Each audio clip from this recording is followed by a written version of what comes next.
Bueno, bienvenidos. Hoy estamos con María del Rosario, parte del equipo de Castleberry Media, como líder de Sales and Marketing.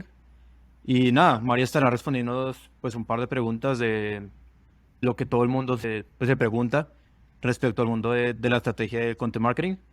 Entonces, pues si quieres empezamos. Pues mi primera pregunta sería, ¿qué tipo de formato crees que debería estar usando pues para empezar mi estrategia? Y si es mejor usar videos, es mejor artículos o cuál crees que sería como el formato más recomendable.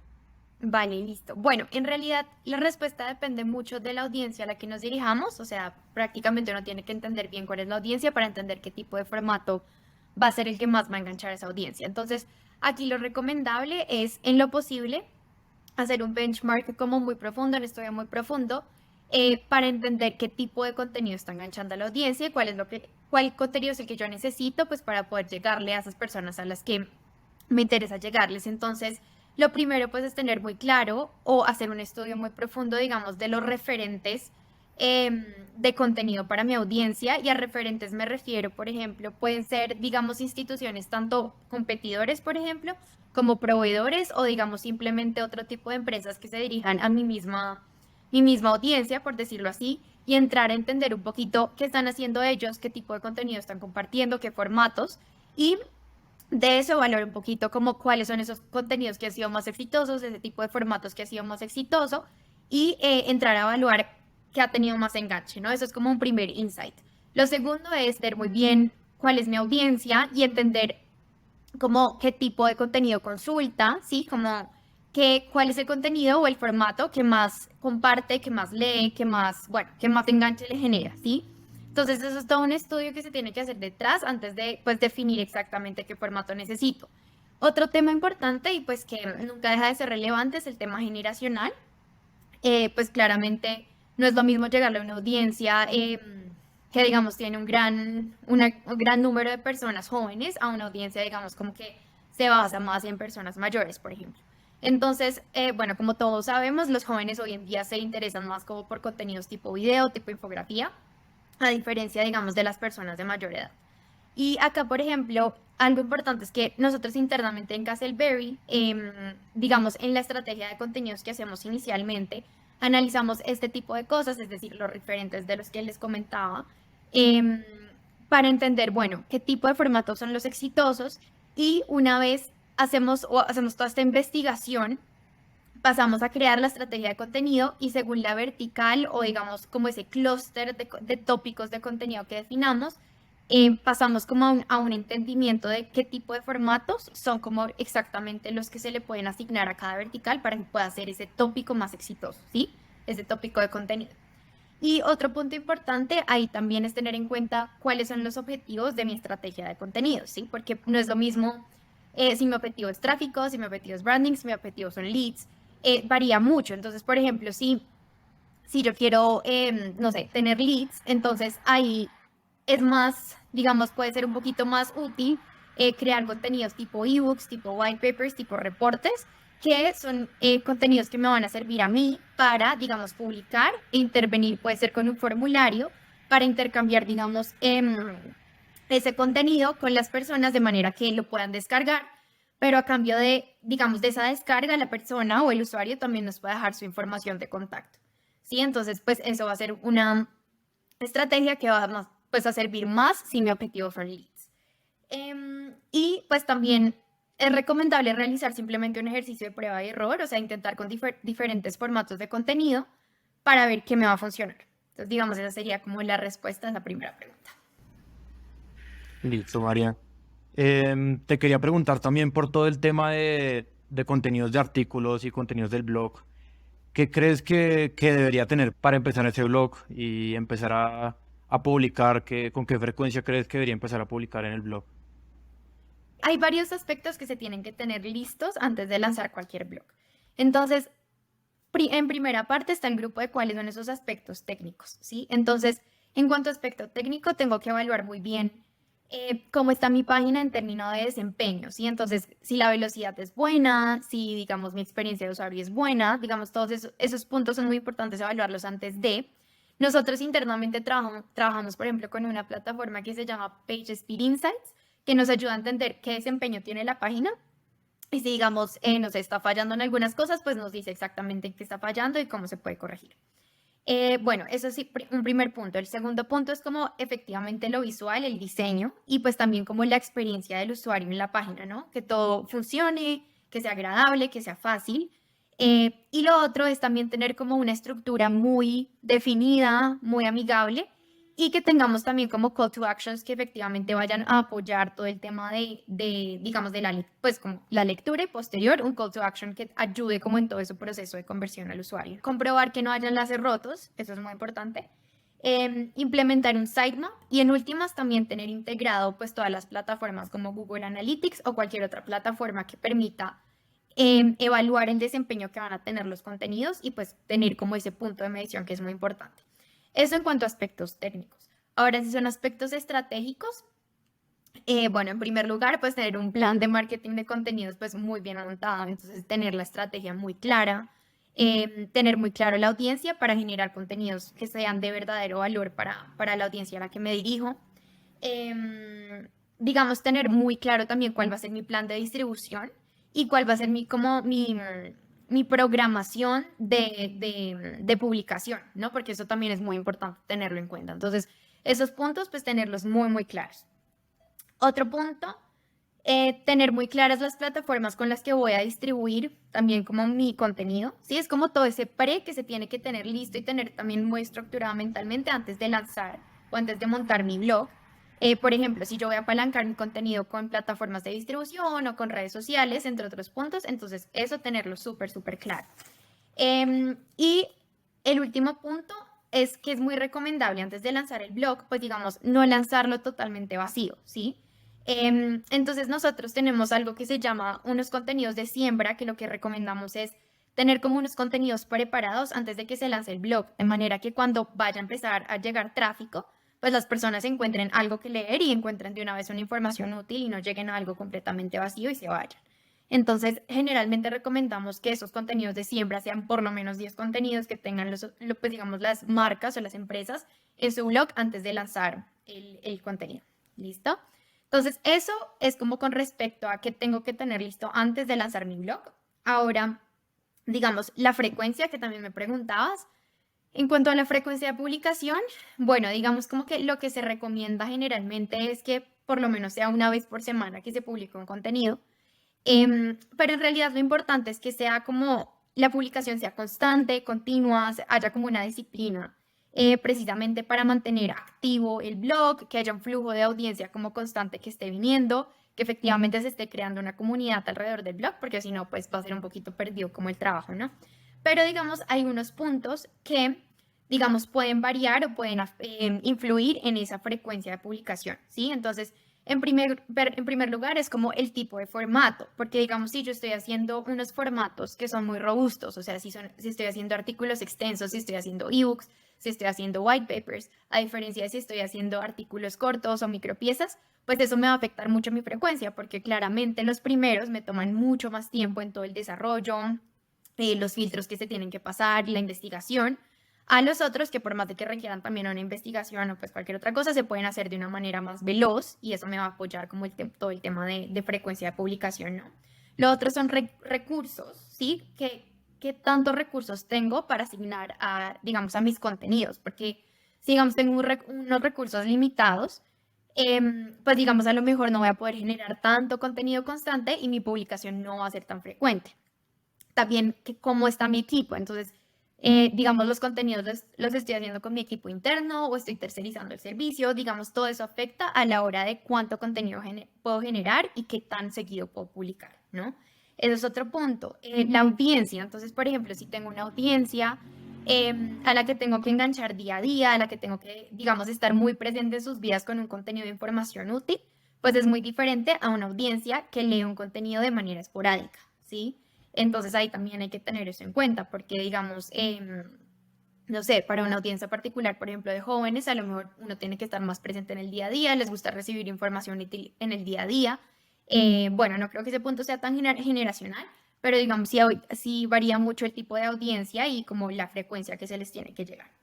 Y digamos, lo importante en realidad más que definir como no 3, 4 veces a la semana, lo que sea, es más como la constancia y entregar un contenido que sea de verdadero valor agregado. Esos serían los puntos importantes.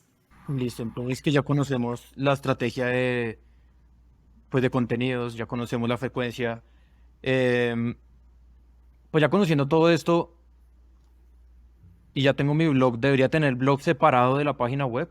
¿O es mejor si la incluyo directamente en la página? Listo. Pues bueno, o sea, si uno ya tiene un blog montado en la página web y ya tiene algún trabajo, pues a lo mejor es bueno apalancarse de ese blog porque ya tiene como un tráfico creado y pues un tráfico ganado, por decirlo así.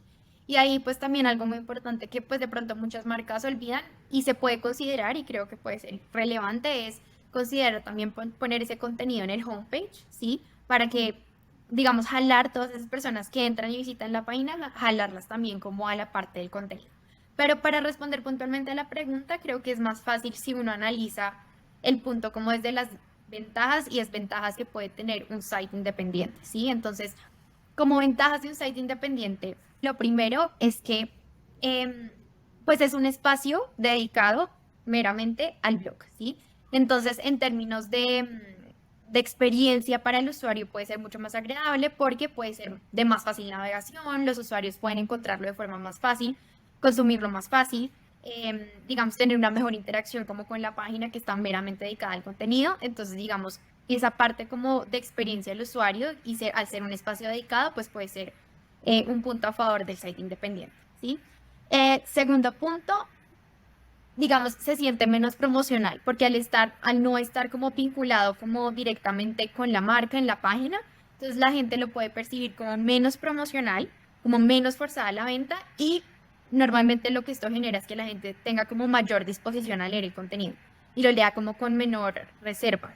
Lo tercero es que, digamos, facilita mucho el tema de la medición, ¿sí? Porque no se mezcla la data, digamos, con todo el resto de mediciones que se tienen que hacer del sitio web, sino que es meramente dedicado a ese blog, entonces pues la medición puede ser mucho más sencilla. Y digamos, la última parte es que puede ser más flexible a la hora de utilizar diferentes formatos de contenido, ¿sí? Se puede jugar un poquito más con el tema de, por ejemplo, tener contenidos más, no sé, dinámicos, interactivos y pues uno nunca sabe también meter como temas muy ya de tecnología, sí, de realidad aumentada, etcétera, como a la hora de jugar con esos contenidos. Esas serían como las ventajas. Ahora, las desventajas, primero es más caro, porque hacer un contenido pues completamente enfocado pues requiere más recursos, requiere mucho juicio para que efectivamente el sitio no se sienta vacío, pues se requiere que el contenido que se publique sea más constante, sí, como que esté más presente y sea como dinámico, porque pues es un espacio completamente dedicado al contenido. Entonces requieren más recursos en términos humanos y en términos pues también de pues monetarios, por decirlo así. Más tiempo y pues más esfuerzo. Esa sería una desventaja. La segunda desventaja es que puede ser más difícil llevar el tráfico porque la gente pues suele visitar mucho más una página web, ¿sí? En la que puede encontrar el blog indexado, por decirlo así, a, digamos, gente que vaya directamente como al site independiente. Lo otro es que en términos como del proceso de conversión no ayuda mucho a la compra, ¿sí? Porque generalmente el usuario que visita este site independiente puede que no esté en modo compra, entonces sea un poco más difícil ese proceso de conversión y esos call to actions para que, digamos, lleven a la compra en la página web. Y por último, pues puede resultar también un poquito confuso como para el usuario navegar entre un sitio y el otro, ¿no? Navegar entre el site independiente y entre la página web. Entonces esa puede ser como una última desventaja.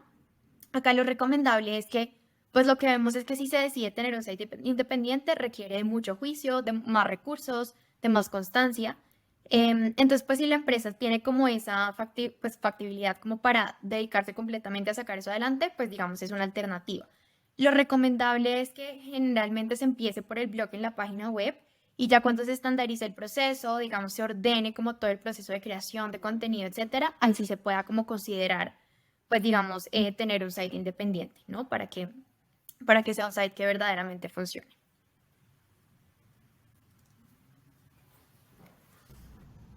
Listo, súper María. Entonces ya para terminar, te quería preguntar, ¿cuáles son esos errores más comunes del content marketing? De pronto si tienes una experiencia personal de cuando estabas empezando en este mundo, no sé, ¿Qué me podrías contar al respecto? Sí, pues digamos un primer punto, y creo que es algo que suele pasar mucho y pues lo viví, digamos, digamos con varias empresas, es que suelen desvincular mucho toda la estrategia de marketing de contenidos con el resto de esfuerzos de marketing, ¿sí? Entonces lo tratan como un pilar aparte, como algo que se tiene que hacer, pero no necesariamente como algo que va de la mano del resto de esfuerzos de marketing. Y digamos, eso es un gran error porque, digamos, se desperdicia un poco como todo el potencial que tiene el marketing de contenidos a la hora de apoyar otros esfuerzos, ¿sí? Sea, no sea, sean temas de eventos incluso, o sea, cualquier tipo de esfuerzo que se haga paralelo, digamos, el marketing de contenidos siempre puede ser un apoyo y tienden como a tratarlo como algo muy separado o como muy aparte. Ese es un primer error. El segundo, pues que va muy vinculado a lo que hablábamos ahorita, es no publicar de forma constante y juiciosa. Pues claramente eso lo que hace es que el blog que tengamos, sea site independiente, sea en el blog de la página web, pues no esté activo, no se cree comunidad, no se cree una audiencia. Entonces los contenidos quedan un poquito perdidos, ¿no? En ese caso, cuando no se publica de forma constante y juiciosa. Em, el tercer error es, digamos, no tener muy claro a quién se le está hablando, no tener muy clara la audiencia y, digamos, no tener data que me ayude a mí a entender a quién le estoy hablando, cómo le debo hablar, qué tipo de formato debo tener, que va muy conectado como a lo que hablábamos ahorita. Entonces, digamos, es un tercer error muy grande, no tener claro a quién me dirijo. El cuarto punto, pues digamos, puede ser no medir, ¿sí? Como que nada, o sea, lanzo mis contenidos, pero no tengo muy claro cuántas visitas estoy trayendo, cuál es mi tráfico, cuánto engagement están teniendo esos contenidos, como que sí, o sea, es hacer las cosas, pues digamos, como por hacerlas, pero sin tener un registro de cómo están siendo los resultados, pues puede ser otro error bastante grande, ¿no? Otra cosa es no mover el contenido, o sea, como crearlo, pero entonces no crear como esas estrategias de distribución o esos como caminos alternos que tengo para hacerle push al contenido que ya creé. Entonces, digamos, ignorar ese lado también, pues, digamos, creo que es una falta. No considerar todo lo que, digamos, por ejemplo, hacemos internamente en Castleberry, que es todo el tema de distribución nativa, por ejemplo, que eso nos ayuda mucho a entregar el contenido que ya creamos a la audiencia correcta, ¿sí? Entonces, digamos, no tener claro como esos canales que me van a permitir entregarle mi contenido a las personas que quiero, pues es una falta, porque pues es mucho más difícil que la persona llegue al blog sí, que porque yo tratando de entregarle como, mira, sí, este es el contenido que te va a ser útil, que te va a servir y que la persona venga, ¿no? Entonces, esa parte también es muy importante. Y por último, y el punto más importante diría yo, es no crear contenido de valor agregado, porque muchas empresas confunden mucho crear contenido promocional, de venta, ¿sí? Como cualquier tipo de este tipo de contenido, a un contenido de verdadero valor agregado, que le va a ser útil a la audiencia, que le va a servir y que va a servir para que la audiencia, digamos, no esté como con esa barrera de, ok, usted me está vendiendo, a diferencia de usted me está entregando una información útil y yo lo veo a usted como una solución o una posible, pues, digamos, proveedor para mí, ¿sí? Por decirlo así. Y un último punto que iba, pues como que se me iba a olvidar, pero no, acá está, pues importantísimo, es como el relacionamiento con la marca, ¿sí? Que va todo el tema de la venta forzada. Entonces, muchas veces se crean los contenidos, pero siempre está la venta ahí, ¿no? El producto vendiéndose, los contenidos huelen a ventas y eso espanta, pues, digamos, en muchos casos espanta a la audiencia. Entonces, lo importante ahí es entender que ese relacionamiento con la marca, con sus productos, con su esencia, se tiene que hacer de forma muy sutil, tiene que ser coherente y, digamos, se tiene que presentar como una verdadera solución, como a lo que, al tópico que se está hablando en el contenido, ¿sí? Y otro tema digamos, con la marca también es no tener en cuenta lo que nosotros llamamos como territorio de la marca, que es precisamente como el match que se hace entre los intereses de la audiencia a la que hablamos y lo que yo tengo que ofrecer como marca. Entonces, digamos, como cuando no hay un fit entre esas dos cosas, pues es muy difícil posicionarse como en la mente de esa audiencia a la que yo quiero llegar. Entonces diría que esos son como los errores más relevantes como a la hora de hacer marketing de contenidos. Listo, María, entonces yo creo que eso sería todo. Nada, muchas gracias por tu tiempo Vale, y pues esperemos que nos encontremos pronto. listo, gracias, Cris.